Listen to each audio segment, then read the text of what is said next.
계속해서 우리가 창세기를 큐티하고 있는데 오늘 말씀을 보니까 아브라함이 후처 그두라를 취했다, 그렇게 기록을 하고 있습니다. 여러분, 하나님께서 아브라함을 불러가지고 하나님이 이 인류를 구원하실 그런 계획을 시작을 하셨는데, 그것들을 창세기 12장에서 약속하실 때부터 시작해가지고 하나님께서 쭉 그 약속을 이루어 가시는 과정 가운데 가만 보면 하나님은 전혀 문제가 되지 않는데 항상 누가 문제입니까? 사람이 문제예요. 인간 편에서의 문제입니다. 하나님의 약속을 아들을 주시겠다, 아브라함 몸에서 내 씨를 주시겠다 약속하신 그것을 기다리지 못하고 조급한 나머지 자기의 종 엘리에셀을 후계자로 세우겠다 그렇게 시도하기도 했고, 그것도 하나님이 안 된다고 하니까 사라가 또 조급해서 기다리다 못해서 종 하갈을 또 역시 아브라함과 잠자게 해서 이스마엘이라고 하는 아들을 낳게 하기도 합니다. 다 끝났나 생각을 했는데 오늘 보니까 이 아브라함의 노년에 아브라함이 후처를 취했다, 그두라라고 하는 후처를 취했다. 나이가 들어가면서 그런 생각이 들어요. 아내가 없이 남자가 혼자 산다고 하는 것은 참 어려운 일이죠. 쉽지 않은 일입니다. 아브라함도 분명히 불편했을 거예요. 사라가 죽고 나서 혼자 살아가야 되는, 아무리 자식들이 잘해준다고 해도 분명히 어려웠을 것입니다. 그러나 그럼에도 불구하고 참 아브라함이 대단한 사람이다, 그 나이에 또 후처를 취해서 또 많은 자식들을 낳아요 보니까. 근데 큐티를 하면서 그런 생각이 들었어요. 만약 아브라함이 하나님께서 약속하신 그것을 딱 믿고 끝까지 기다려가지고 이스마엘을 낳지 않고 이삭만 낳았고, 이삭을 낳고 나서도 더 이상 다른 것들을 구하지 않고 만약 아브라함이 온전하게 순종해서 다른 씨들을 낳지 않았다, 그러면 어떻게 되었을까? 그러면 인류의 역사가 어떻게 바뀌었을까 하면서 제가 생각을 해봤어요. 어떻게 바뀌었을 것 같습니까? 분명히 이삭을 통해서만 이 인류의 씨가 번성해 나갔어도 분명히 죄인들의 후손들이니까 어차피 세상은 시끄러울 것입니다. 분명히. 그런데 지금과 같은 역사는 되지 않았을 거예요. 분명히.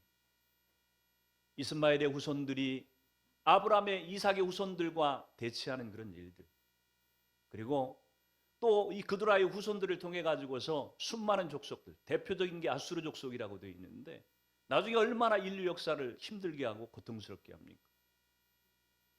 그런 생각이 들었어요. 하나님께서 우리가 어떤 죄를 짓고 어떤 실수를 해도 하나님은 당신의 구원 계획을 분명히 이루어 가십니다. 하나님께서 당신의 역사를 이루어 가세요. 그렇다고 해서 우리가 아무렇게나 살아도 된다는 얘기는 아니에요. 우리가 하나님의 약속을 의심하고 죄를 짓고 내 욕심대로 행했을 때에 분명히 하나님의 구원 계획은 결말은 분명히 이루어지지만 그 과정, 그 역사 가운데서는 분명히 우리가 힘들고 어려운 그런 시간들을 통과해야만 된다고 하는 것입니다. 그래서 우리가 그리스도인들이 하나님을 믿는 믿음으로만 살아야 되는 이유가 거기에 있어요. 힘이 들어도 세상을 포기해야만 되고 내 것을 내려놓아야만 되는 그런 아픔이 있어도 우리가 믿음으로 하나님만 붙잡고 씨름해야 되는 이유가 바로 거기에 있는 것입니다. 하나님은 자비와 긍휼이 풍성한 분이어서 우리가 어떤 실수를 하고 죄를 지어도 분명히 우리를 또 다른 어떤 해결책을 주시고 인도에 가시기는 하지만, 그러나 그것이 우리 삶의 최선, 베스트는 아니라고 하는 것입니다. 저는 저와 여러분들이 아브라함이 믿음의 조상이었지만 안타깝게 보였던 그런 또 모습들, 이런 것들이 여러분의 삶에는 최소화되어서 여러분의 삶의 모든 결정들이 하나님의 의를 이루고 여러분이 살아가는 그런 역사가 하나님의 뜻을 이루는 데 쓰임받을 수 있기를 축복합니다. 잠깐 기도하고 말씀을 나누도록 하겠습니다. 살아계신 주님, 오늘 우리를 믿음의 후손, 아브라함의 후손으로 우리를 불러주신 것을 감사합니다. 하나님, 믿음으로 산다고 하는 것은 내 생각을 포기하는 것이고 내가 내 인생의 주권된 주인된 그런 역사들을 내려놓는 것입니다. 하나님이 왕이 되시고 다스리시고 통치하시도록 나를 온전히 비워드리는 것, 그것이 믿음으로 순종하는 삶인데, 하나님, 우리가 때때로 우리 욕심과 자아들이 살아 움직이려 하고 내 고집대로 그렇게 하고 싶은 생각들이 들 때마다 겸손하게 하나님의 그 주권 앞에 나를 꺾고 순종함으로 하나님, 덜 고생하고 덜 힘들고 덜 괴로운 그런 인생을 살아내므로 하나님께도 영광이 되어지고 내 삶에도 하나님 아버지 기쁨이 있는 그런 삶으로 살아갈 수 있도록 축복해 주옵소서. 하나님, 오늘 또 우리가 말씀을 듣는 이유가 다른 것이 아닙니다. 내 삶이 하나님의 뜻 가운데 잘 가고 있는지, 하나님의 뜻대로 순종하여 살고 있는지 하나님 말씀을 통하여서 나를 점검하는 시간이 되게 하시고, 하나님 깨달을 뿐만 아니라 하나님 깨달은 그 말씀대로 순종하여 삶으로 하나님의 의를 이루는 복된 인생이 되도록 축복해 주옵소서. 부족한 종을 세우셔서 말씀케 하셨사오니 사람의 말로 들려지지 않게 도와주시고 살아계신 하나님의 음성으로 듣는 시간이 되도록 인도해 주옵소서. 감사드리고 예수 그리스도의 이름으로 기도하옵나이다. 아멘. 여러분, 우리가 주일마다 살펴보고 있는 이 마태복음 6장의 전반부 1절부터 18절까지의 말씀은 세 가지의 주제를 다루고 있다고 했습니다. 예수님께서 특별히 하나님 앞에서 우리가 행해야 될 세 가지 의, 하나는 구제이고 하나는 기도이고 하나는 금식이라고 하는 이 세 가지 주제를 예수님께서 이 1절부터 18절에서 언급해 주고 계세요. 그런데 하나님 앞에서 행해야 될 이 세 가지 의를 행할 때 공통적으로 우리가 조심해야 될 것이 있다고 말씀을 해주셨어요. 그것이 마태복음 6장 1절의 말씀이었죠. 사람에게 보이기 위해서 너희 의를 행하는 것을 주의하라. 조심해라. 사람에게 보이려고 너희의 의를 행하는 것을 조심하라. 이것이 구제를, 기도를, 금식을 하나님 앞에 행할 때 우리가 주의해야 될 것이라고 얘기를 하고 있는 겁니다. 여러분, 이 세 가지, 다른 신앙의 행위도 우리가 조심해야 되지만 특별히 이 세 가지는 조심하지 않으면 우리가 하나님 앞에 열심히 구제하고 열심히 기도하고 열심히 금식을 했는데 그 모든 것들이 다 수포로 돌아가 버리는 일이 있을 수 있다고 하는 것입니다. 첫 번째로 지난주에 예수님께서 금식이라고 하는 것을 말씀해 주셨다. 그렇게 살펴보았죠. 여러분, 금식이라고 하는 것은 우리가 오해하기 쉬운 거라 그랬어요. 내가 뭔가를 갖고 싶은데, 이루고 싶은데 그것들이 이루어지지 않았을 때에 하나님 앞에 생떼를 써가지고 내가 원하는 것을 얻어내기 위한 수단이 금식이 아니라고 하는 것이. 금식이라고 하는 것은 더 하나님과 깊은 삶과 만남을 갖기 위해서 필요한 것이 금식이라고 했습니다. 그래서 내 영적인 상태가 느슨해졌다고 느껴질 때, 아니면 하나님의 임재가 심해진다고 느껴지거나, 아니면 내 육적인 자아가 자꾸 드러나려고 할 때, 그때가 금식해야 될 때라고 하는 것을 주님께서 말씀해 주었다고 하는 것입니다. 저는 저와 여러분이 성숙한 금식을 통해서 여러분의 영혼을 살찌우는 그런 계절, 가을이 되기를 축복합니다. 오늘 본문으로 돌아오면은 지난주에 금식에 이어서 두 번째 주제, 기도라고 하는 주제를 예수님 말씀을 해주세요. 오늘 5절에서 8절까지 말씀, 그 핵심이 그것입니다. 기도는 누구에게 해야 되는 것인가? 기도의 대상을 얘기하고 있고요. 기도는 또 어떻게 해야 되는 것인가? 기도의 방법에 대해서 예수님이 지금 말씀을 해주고 있어요. 기도에 있어서 가장 중요한 것은요, 둔말할 것도 없이 내가 누구에게 기도하느냐에 대한 부분이에요. 내 기도를 받으시는 대상, 내 기도를 듣고 응답하시는 그분이 누구인가에 대해서 바로 아는 것이 기도에 있어서 첫 번째 가장 중요한 것이, 오늘 5절 6절을 같이 한번 읽어봅니다. 5절 6절 시작. 또 너희는 기도할 때에 외식하는 자와 같이 하지 말라. 그들은 사람에게 보이려고 회당과 큰 거리 어귀에 서서 기도하기를 좋아하느니라. 내가 진실로 너희에게 이르노니 그들은 자기 상을 이미 받았느니라. 너는 기도할 때에 내 골방에 들어가 문을 닫고 은밀한 중에 계신 네 아버지께 기도하라. 은밀한 중에 보시는 내 아버지께서 갚으시리라. 아멘. 예수님이 기도를 가르치실 때에 먼저 기도의 대상에 대해서 지금 말씀을 해주고 계시는데, 예수님께서 지금 그렇게 얘기를 하고 있는 거예요. 너희가 아무리 훌륭한 기도를 드렸다고 해도 만약 그 기도가 하나님을 향한 것이 아니었다고 한다면 그 기도는 꽝이라고 지금 얘기를 하고 있는 거예요. 여러분들이 혹시 그렇게 반문할지 몰라요. 목사님, 기도를 그럼 하나님 앞에 하는 것이지 무슨 기도를 사람 앞에 하는 것입니까? 여러분이 이렇게 반문할지 몰라요. 근데 예수님 분명히 지금 말씀하고 있는 거예요. 그런 사람이 있다는 거예요. 기도를 하나님께 하는 것이 아니라 사람에게 하는 사람들이 있다고 하는 것이에요. 지금 예수님께서. 사람에게 보이려고 회당과 큰 거리의 어귀에 서서 기도하기를 좋아하느니라. 예수님이 누구를 지금 염두에 두고 누구를 가리켜서 이 말씀을 하고 있는 겁니까? 바리새인들을 가리키고 있는 거예요.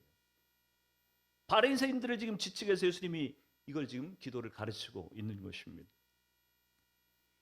회당과 큰 거리 어귀에 서서 사람에게 보이려고 기도하는 사람, 이런 사람들을 예수님은 표현하기를 외식하는 자의 기도라 그렇게 표현을 하고 있습니다.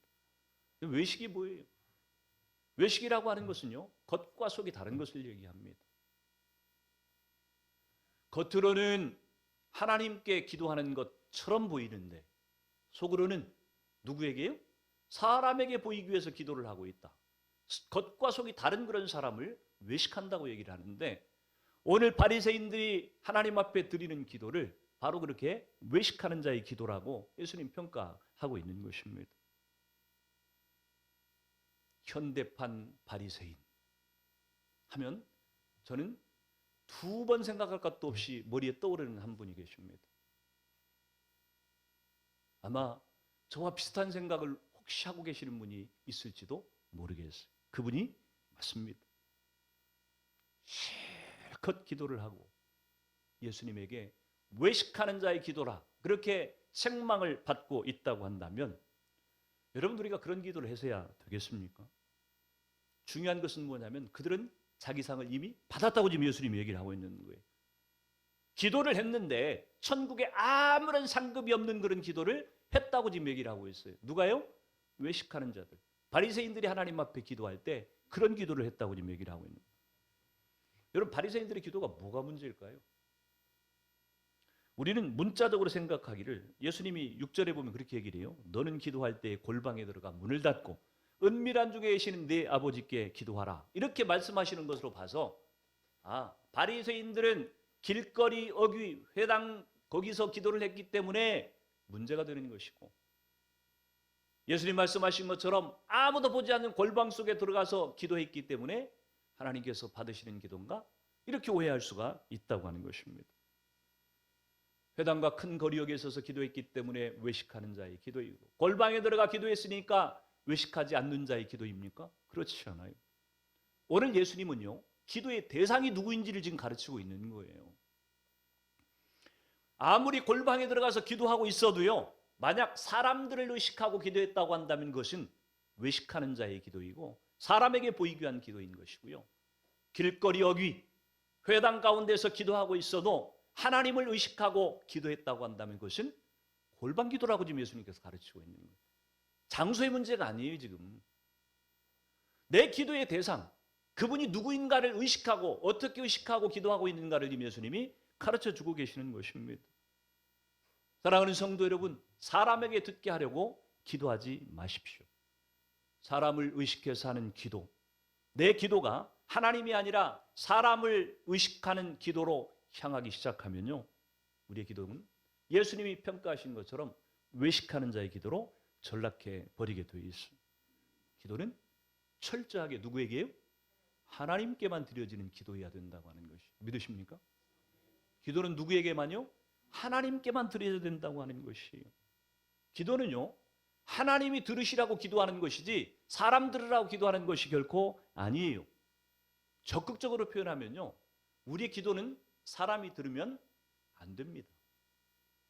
적극적으로 표현하면 사람이 들으면 시험에 들어요. 은밀하게 하든 큰 소리로 하든 골방에 하든 길거리에서 하든 원망을 하든 불평을 하든 기도는 누구에게 해야 돼요? 하나님께 해야 돼요. 그러면 아무런 부작용이 없습니다. 왜? 하나님은 우리가 어떻게 하나님 앞에 기도를 해도 하나님 시험 드는 일이 없어요. 그분은 워낙 크시고 전능하신 분이기 때문에 죄인은 우리의 지구상의 인구가 70억, 80억, 90억이 되어도 그 모든 사람들이 각각 틀리고 각각 다르고 각각 독특한 기도를 한다고 해도 하나님 것을 능히 품으실 수 있는 크신 분이기 때문에 하나님 그분께 드리는 기도는 아무런 문제가 되지 않아요. 근데 그 기도를 누가 해요? 사람이 들으니까 시험에 들고 문제가 된다고 하는 것입니다. 그래서 예수님이 기도는 사람에게 듣게 하지 말고 하나님이 들으시도록 은밀하게 좀 기도를 하라고요 하는 것이. 사람에게 들으라고 하는 기도 하면 또 떠오르는 분이 또 한 분이 있어요. 여러분이 생각하는 그분이 제가 생각하는 그분일 확률이 99.9%입니다. 그분은 기도할 때 큰 소리로 기도합니다. 그분은 기도할 때 모든 교인들이 다 듣도록 기도했어요. 아니, 일부러 들으라고 기도하는 것 같았어요. 그래서 많은 사람들이 시험에 들었습니다. 그 기도를 듣고 하나님만 들으셔야 되는 은밀한 기도해야 되는데 그것을 사람이 듣게 기도하니까 사람들이 다 시험이 들고 교회가 시끄러워진다고 하는 것입니다. 그래서 예수님은요, 심지어는 우리의 기도를요, 사람만 못 듣는 정도가 아니라 심지어는 누가요? 사단도 못 듣게 기도를 하기를 원하세요. 그게 뭐예요? 방언 기도라 그랬잖아요, 제가. 방언은 사람만 못 알아듣는 게 아니에요. 제가 방언으로 기도하면 여러분이 못 알아듣는다니까요. 통역 연사를 받지 않으면 못 알아들어요. 그러니까 못 알아들으니까 기도는 하나님만 들어야 되는데 사람이 하는 기도를 내가 듣고 싶은 거야. 근데 저 사람이 기도를 하는데 도통 무슨 기도를 하는지 알아들을 수가 없어. 그러니까 짜증이 나. 그래서 자꾸 시비를 거는 거예요. 지금 누구 자리에 가 있는 겁니까? 하나님 자리에 가 있는 거예요. 교만의 극치입니다. 다른 사람이 방언으로 기도하는 그 기도를 내가 못 알아들으면 겸손하게 저 기도는 분명히 하나님이 들으셔야 될 기도이기 때문에 하나님만 알아들으시면 되지. 이렇게 생각하면 아무런 문제가 되지 않는데 왜 못 알아듣게 기도를 해? 알아듣게 기도를 해야지. 왜 내가 못 듣게 만들어? 내가 들어야 시비를 걸고 문제를 삼을 수 있는데. 누구의 생각이에요? 마귀의 생각이에요. 마귀의 생각. 마귀의 마음이 그 속에 들어가 있는 것이에요. 지가 뭔데 그것을 듣고 싶어해요? 왜 알고 싶어해? 하나님만 아시면 되는데. 기도를 응답하실 분이 하나님이니까 기도의 내용은 하나님만 아시면 된다니까요. 사람이 할 필요가 없어요, 사람이. 근데 왜 알려고 그러냔 말이에요. 알려고 하는데 못 알아듣게 기도를 하니까. 방언으로 기도를 하니까 짜증을 내고 화를 내고 못하게 하고 방언을 부정적으로 표현하고 막으려고 하는 그런 일들이 벌어진다고 하는 것입니다. 사랑하는 성도 여러분, 여러분의 드리는 기도가 하나님께서만 알아들으시는 기도가 되기를 축복합니다. 그것이 뭐가 되든지 상관없어요. 또 한 가지 예수님께서 지금 말씀하시는 것이 첫 번째는 기도의 대상에 대해서 지금 말씀을 해주고 계신다고 한다면 두 번째는 기도의 간결성에 대한 얘기를 하고 있습니다. 기도의 방법이죠.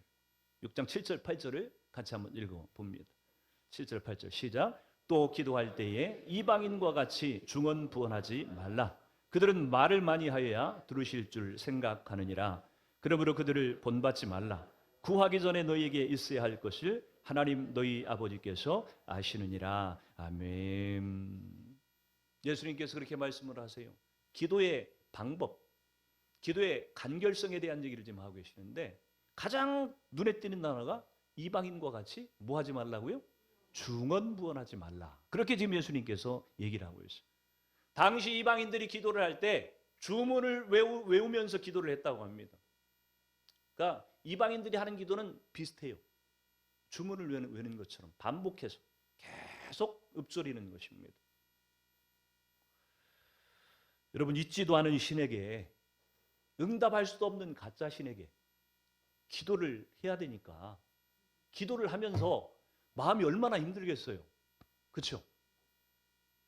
아니, 있지도 않은 가짜 신한테 내가 지금 기도를 해야 되는데 이게 이 신이 기도 응답할지 안 할지 이게 확신이 안 생겨. 불안하잖아요. 그러니까 어떻게 합니까? 확신을 스스로 만들어내야 돼. 그러니까 자꾸 무리를 해서 확신을 만들기 위해서 뭔가를 지금 하게 되어 있다고 하는 것입니다. 열왕기상 18장 27절에서 29절 말씀 보면은 갈멜산상에서 엘리와 그리고 아세라 바알 선지자 850명과 대결하는 그런 장면이에요. 근데 그 기도할 때 한번 장면을 한번 보십시오. 열왕기상 18장 27절에서 29절을 제가 한번 읽을 테니까 한번 들어보세요. 정오에 이르러는 엘리야가 그들을 조롱하여 이르되 큰 소리로 부르라. 그가 쉬는지 묵상하고 있는지, 혹은 그가 잠깐 나갔는지, 혹은 그가 길을 행하는지, 혹은 그가 잠이 들어서 깨워야 할 것인지 하며, 이에 그들이 큰 소리로 부르고 그들의 규례를 따라 피가 흐르기까지 칼과 창으로 그들의 몸을 상하게 하더라. 이같이 하여 정오가 지났고 그들이 미친 듯이 떠들어 저녁 소재 드릴 때까지 이르렀으나 아무 소리도 없고 응답하는 자나 돌아보는 자가 아무도 없더라. 가짜 신인 이방 신들을 향해서 이방 선지자들이 기도를 하는데 확신이 안 생겨요. 이게 응답이 없을 것 같아. 그러니까 어떻게 합니까? 큰 소리로 부르고 있다고 얘기를 하고 있어요. 악을 바락바락 쓰면서 지금 기도를 하고 있는 것입니다. 그것도 응답이 없으니까 어떻게 해요? 칼과 창으로 자기의 몸을 해하면서 피를 흘리면서. 근데 보니까 아무 일도 일어나지 않았다고 지금 얘기를 하고 있어요. 일어나지 않으면 않을수록 불안하니까. 지금 대결하고 있는 상황이잖아요. 지금 엘리 앞에서 지금 누구의 신이 진짜 신인지를 지금 증명하는 순간이잖아요. 자기들의 신이 있다고 하는 것을, 진짜라고 하는 것을, 여호와라고 하는 이 신을 능히 이길 수 있는 신이라고 하는 것을 증명해 보여야 되는데 아무 반응도 없어요.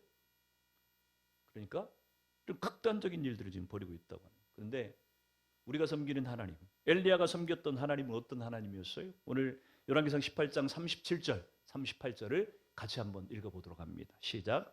여호와여 내게 응답하옵소서, 내게 응답하옵소서. 이 백성에게 주 여호와는 하나님이신 것과 주는 그들의 마음을 돌이키심을 알게 하옵소서 하매, 이에 여호와의 불이 내려서 번제물과 나무와 돌과 흙을 태우고 또 도랑에 물을 핥은지라. 아멘. 엘리야는 악을 쓰지도 않았어요. 난리 법석을 피우지 않았어요. 칼로 창으로 자기의 몸을 긁고 피를 흘리지도 않았어요. 엘리야가 하는 방법은 지금 굉장히 단순합니다. 대화하듯이 지금 하나님 앞에 지금 얘기를 하고 있는 거예요. 여호와여, 하나님 내 기도를 응답해 주옵소서. 내 기도를 응답해 주옵소서. 저기 지금 850명의 이방 선지자들이 있지도 않은 가짜 신을 향해서 저렇게 부르짖고 있는데 하나님이 참 신이라고 하는 것을 이 백성들, 만 백성들 앞에 보여주십시오. 대화하듯이 그렇게 기도했을 뿐이에요. 그랬는데도 불구하고 여호와의 불이 내려와서 번제물을 사르고 나무와 흙과 돌과 도랑의 물을 핥았다고 성경이 기록을 하고 있는 거예요. 여러분, 기도는요, 솔직하게 있는 모습 그대로를 하나님께 올려드리면 되는 거예요. 왜요? 하나님은 귀가 잡수신 분이 아니에요. 나이가 드셔가지고 귀가 어두워지신 분이 아니에요. 눈이 백내장이 걸려가지고 희미하게 보여가지고 잘 응답 못하는 그런 분이 아니시라고 하는 거예요. 하나님은 살아계신 분이시고 전능하신 분이시고 우리가 말을 입 밖에 내지 않아도 생각으로만 하고 있어도 그 생각을 능히 알아차리시는 분이 전능하신 하나님이신 거예요. 그 하나님에게 난리법석을 피울 필요가 없다니까요. 기도는 대화하듯이 우리의 마음을 다해서 하나님 앞에 올려드리면 끝이에요. 주님, 힘듭니다. 주님, 제 마음이 고통스럽습니다. 주님, 저 사람이 미워서 죽이고 싶습니다. 주님, 내 마음이 지금 흔들리고 있습니다. 다른 거 없어요. 여러분이 있는 모습 그대로를, 여러분이 마음이 유혹을 받아서 흔들리고 있는데 아닌 척하고 있다고 해서 하나님 앞에 숨길 수 있는 것도 아니고, 내 마음이 지금 하나님을 떠나 말씀을 떠나 죄를 짓고 있는데 안 짓는 것처럼 하고 있다고 해서 하나님 앞에 숨겨질 수 있는 것도 아니에요. 다 아세요. 어차피 아세요. 하나님은 어차피 여러분의 나의 마음의 생각과 모든 삶을 속속들이 달고 계시는 분이세요. 그분 앞에 뭘 숨길 것이 있고 그분 앞에 뭘 아닌 것처럼 그렇게 위선을 떨고 있을 것이 있겠어요. 있는 그대로 보여드리는 거예요. 하나님, 내가 이렇게 연약합니다. 내가 이렇게 부족합니다. 하나님의 말씀대로 뜻대로 살아보려고 했는데 이렇게 잘 안 됩니다. 애도 좀 한번 잘 키워보려고 했는데 이놈의 승질이 못 참겠습니다. 있는 그대로 올려드리는 것이. 있는 모습 그대로를 살아계신 하나님, 인격이신 하나님, 전능하신 하나님 앞에 그대로 대화를 하듯이, 말하기가 힘들면요, 기도가, 여러분 정말 지쳤을 때는요, 말로 기도하기도 힘들어요. 말로 할 필요도 없어요. 생각만 해도 돼요. 하나님, 나 좀 도와주세요. 그래도 하나님은 아신다니까요. 여러분의 기도를 알아채시고 응답하시는 분이시라니까요. 우리는 기도를 하면서 하나님은 말을 많이 해야 들으실 줄 아는 거예요. 자꾸 오죽했으면 예수님이 이 지적을 지금 하겠어요. 구하기도 전에 우리의 필요를 알고 계시는 하나님이신데, 마치 내가 말을 많이 해야만, 간절하게 큰 소리 난리 법석을 피워야만 하나님이 알아듣고 응답해 주실 것처럼, 만약 우리의 기도가 그러고 있다고 한다면 우리는 오해하고 있는 것입니다. 여러분, 그렇다고 해서 통성기도 하지 말라는 얘기가 아니에요.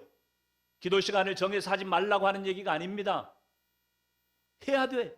필요해요. 그러나 기도라고 하는 것은 꼭 그런 방법이 아니라고 할지라도 하나님이 내 마음의 생각과 형편을 다 살피시고 능히 응답하시는 분이라고 하는 그 믿음을 가지고 하나님 앞에 기도하면 기도는 이루어진다고 하는 것입니다. 그래서 여러분, 중언부언하는 기도라고 하는 것은요, 반복해서 하는 기도를 하지 말라고 하는 얘기가 아니에요.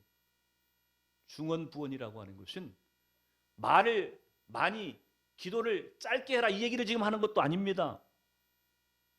중언부언하는 기도라고 하는 것은 우리의 마음이 담기지 않은 채 횡설수설하는 기도를 중언부언하는 기도라고 지금 얘기를 하고 있는 거예요. 마음이 담기지도 않고 하나님이 기도를 응답하실 것이라고 하는 믿음도 갖지도 않고 그냥 형식적으로, 습관적으로 횡설수설 그냥 하는 그런 기도를 중언부언하는 기도라고 얘기를 하는 것이에요. 현란한 문구, 아름다운 문장, 품위 있는 언어로 기도한다고 해서 하나님이 더 잘 들으시고 응답하시는 분이 아니십니다. 어떤 사람이 하나님 앞에 억지로 기도를 하는 그런 습관이 있는 분이 있었다고 그래요. 장황하게 한 시간 정도 기도를 하고 났더니 하나님께서 응답하시기를, 얘야, 네 기도가 뭔 내용인지 짧게 좀 한번 요약 좀 해줘 볼래? 내가 못 알아듣겠다. 도대체 뭔 소리를 하는지, 뭐가 필요하다고 하는 건지. 우리의 기도가 이래서는 안 된다고 하는 것입니다. 여러분의 진심이 담긴 주여, 이 한마디만 들으시고도요, 하나님은 여러분의 모든 형편과 사정을 다 꿰뚫으시고 필요한 것들을 응답해 주시는 분이세요. 예수님은 기도의 대상이 누구인지, 어떻게 기도해야 되는지 말씀하신 다음에 마지막으로 우리한테 보여주신 기도의 모델이 있어요. 그것이 뭐예요? 주기도문이에요. 주기도문. 주기도문을 말씀해 주고 계세요. 주기도문은요, 크게 두 부분으로 나뉩니다. 주기도문을 딱 반으로 자른다고 한다면, 전반부는 하나님의 나라와 관련된 기도를 말씀하고 계시고, 후반부는 우리의 필요에 대한 부분들을 기도하라고 이 주기도문에서 가르쳐 주고 계세요.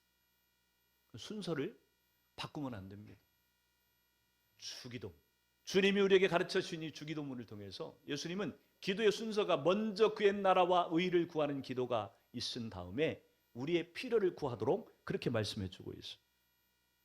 다시 말해서 기도라고 하는 것은 우리 자신의 필요를 얻어내기 위한 수단이 아니라고 지금 얘기를 하고 있는 것입니다. 먼저 그의 나라와 의를 구함으로 말미암아서 하나님께서 일할 수 있도록 먼저 길을 내어드리는 것, 이것이 진짜 성숙한 기도의 모델이라고 지금 가르쳐주고 있는 거예요. 그래서 하나님의 나라와 의를 먼저 우리가 구하고 나면요, 하나님은 나머지 것들을 알아서 책임져 주시는 분이라고 하는 거예요. 이 주기도문을 보면요, 특징이 있습니다. 주기도문에 보면 그렇게 표현을 하죠. 우리가 우리에게 죄 지은 자를 사하여 준 것 같이 우리의 죄를 사하여 줍시고 우리를 시험에 들게 하지 마옵시고 다만 우리를 악에서 구하시옵소요. 자꾸 반복되는 게 뭐예요? 우리라고 하는 단어예요. 이 인칭 대명사, 우리라고 하는 단어. 여러분, 우리라고 하는 단어하고 나라고 하는 단어하고는 분명히 달라요. 나는 개인이지만 우리라고 하는 것은 공동체를 얘기하고 있는 것입니다. 다시 말해서 예수님께서 가르치신 주기도문, 그 기도의 모델을 통해서 예수님이 우리에게 먼저 가르치시고자 하는 것이 무엇이냐면, 기도라고 하는 것은 혼자 하는 것 같지만 공동체적인 특성을 담고 있다고 지금 가르쳐주고 있는 거예요. 다시 말해서 기도는 혼자 할 수 없는 기도라고 지금 얘기를 하고 있는 것입니다. 다시 말해서 이 기도에 이기적인 어떤 그런 생각이 끼어들 여지를 지금 예수님께서 차단하고 있는 것이. 그러면서 이 주기도문의 특징을 보면요, 우리가 우리에게 죄 지은 자를 사하여 준 것 같이 우리 죄를 사하여 주옵시고, 계속해서 주격도 나오고 소유격도 나오고 역격도 나오고 목적격도 나오고 다 표현이 되는데, 주격이라고 하는 것은 딱 하나밖에 없어요. 어디에 등장을 하냐면, 우리가 우리에게 죄 지은 자를 사하여 준 것 같이. 다른 사람을 용서하는 기도를 할 때만 내가 주어가 되고요, 나머지는 다 누가 주어입니까? 우리는 주어가 되는 게 아무것도 없어요. 기도에 있어가지고. 뭔 얘기를 지금 하고 계시는 것입니까? 우리가 기도할 때요, 다른 사람을 용서해 주는 기도, 그때만 내가 주인이 돼서 뭔가를 결정할 수 있고요, 나머지 모든 것들은 하나님 그분이 주인이 되셔서 이 기도를 응답하신다고 하는 것을 보여주는 거예요. 그래서 기도는요, 혼자 하는 것이면서 동시에 공동체가 기도를 하고 있는 것이. 여러분, 우리가 기도방에다 기도들 제목들을 요청하죠. 왜 그래요? 한 사람이 하는 것보다 10사람이 기도하면 더 에너지가, 시너지 효과가 생기니까 그렇습니까? 아니요. 기도라고 하는 것 자체의 특징이 공동체적인 그런 특성을 갖고 있기 때문에 그런 것이. 그래서 기도는요, 혼자 골방에 들어가서 기도하는 것 같지만, 그 기도할 때 동시에 무슨 일이 일어나는 줄 아십니까? 바로 그 교회 기도방이라고 하면요, 내가 혼자 기도할 때 바로 그 교회라고 하는 이 교회 공동체 속으로 들어가서 함께 기도하는 것이. 골방에 들어가서 기도하고 있지만요, 세계를 품고 기도할 수 있는 것이 가능한 이유가 바로 그것 때문에 그래요. 한국 이 좁은 나라, 여기 시골 한 구석에 있어도요, 저 뉴욕 한복판에 있는 사람들을 위해서 우리가 기도할 때, 여러분, 놀라운 일들이 벌어질 수 있는 것이에요. 이게. 홀로 기도하는 것 같지만 전 세계 모든 사람들을 품고 기도할 수 있는 것이 바로 주님이 가르쳐 주신 기도의 특징이라고 하는 것입니다. 그래서 예수님이 가르쳐 주신 이 기도를 배우게 되면요, 이기적이고 자기중심적인 그런 기도가 사라지게 되어 있습니다. 주님이 원하시면 우리 가운데 하나님이 친히 이루신다고 하는 새로운 기도의 체험을 우리가 할 수 있게 된다고 하는 것입니다. 여러분, 이 세상에서 제일 아름다운 기도는요, 자기를 위한 이기적인 기도가 아닙니다. 이 세상에서 제일 아름다운 기도는 남을 위해 기도하는 것이에요. 참 신기한 일이죠. 내가 나를 위해서 기도하면요, 이기적인 기도가 되고 끝납니다. 내 문제 하나만 응답되고 끝날 수 있어요. 근데요, 신기한 것은 내가 다른 사람을 위해서 기도하면 다른 사람은 나를 위해서 기도하고, 여러분, 그것만으로도 벌써 2배 효과가 나타나는 거예요. 내 기도도 응답되고 다른 사람의 기도도 응답되고, 나도 은혜 받고 다른 사람도 은혜 받고. 이게 하나님 나라의 비밀이에요. 천국을 표현할 때 어떤 분이 그렇게 표현했어요? 제가 언제도 얘기한 적이 있는지 모르겠어요. 천국에는, 천국에서 음식을 먹을 때는 다 똑같은 숟갈로 먹는답니다. 길다란 숟가락을 하나씩 다 하나님이 주시는데, 지옥도 똑같대요. 지옥에 가면은 뭐 짧은 숟가락을 주는 게 아니라 지옥에도 똑같이 긴 숟가락을 준답니다. 근데 지옥에 있는 사람들은 어떻게 해요? 집에다 그걸 퍼놓으려고 길다란 숟가락을 가지고 음식 들어갑니까? 이게? 숟가락이 짧아야 들어가지. 그러니까 다 흘려버리고 못 먹고 굶어 죽는다는 거예요. 근데 천국에는 어떻게 해요? 다 먹여주는 거야. 다 서로 먹여주는 거예요. 그러니까 다 배부르고 만족할 수 있다고. 농담 같은 얘기지만 사실 뼈가 있는 그런 얘기죠. 천국의 비밀은 다른 것이 아니에요. 다른 사람을 위해서 기도할 때 하나님은요, 내 기도는 덤으로 응답을 해주셔요. 내가 교회 공동체를 위해서 기도할 때요, 하나님은 내 가족의 문제, 내 필요를 덤으로 응답해 주시는 분이라니까요. 그 얼마나 효율적이냔 말이에요. 얼마나 생산적인 기도예요. 한 번 기도하고도 훨씬 더 많은 하나님의 응답을 이끌어낼 수 있는 이 비밀이 여기 있다니까요. 그래서 기도가 가장 지혜롭고 가장 아름다운 기도는 남을 위해서 중보하는 기도라고 하는 것입니다.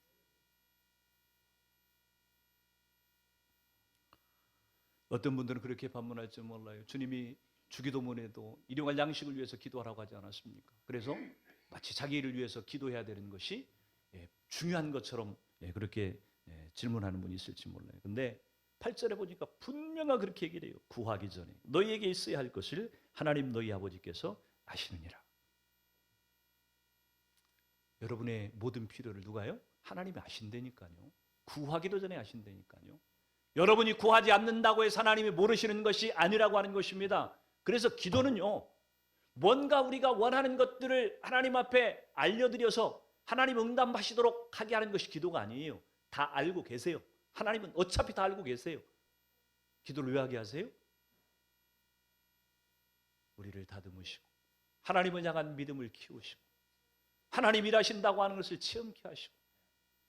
기도는 우리가 원하는 것들을 이루는 그런 수단이 아니고 하나님을 더 깊이 만나고 우리의 믿음이 더 깊이 성숙해지기 위해서 하나님이 기도의 이 방편을 쓰신다고 하는 것입니다. 사랑하는 성도 여러분, 가을이라는 계절이 찾아왔어요. 이 좋은 계절 가을에 가장 하기 좋은 게 뭘까요? 가장 하고 싶은 것이 무엇입니까? 제가 설교를 준비하면서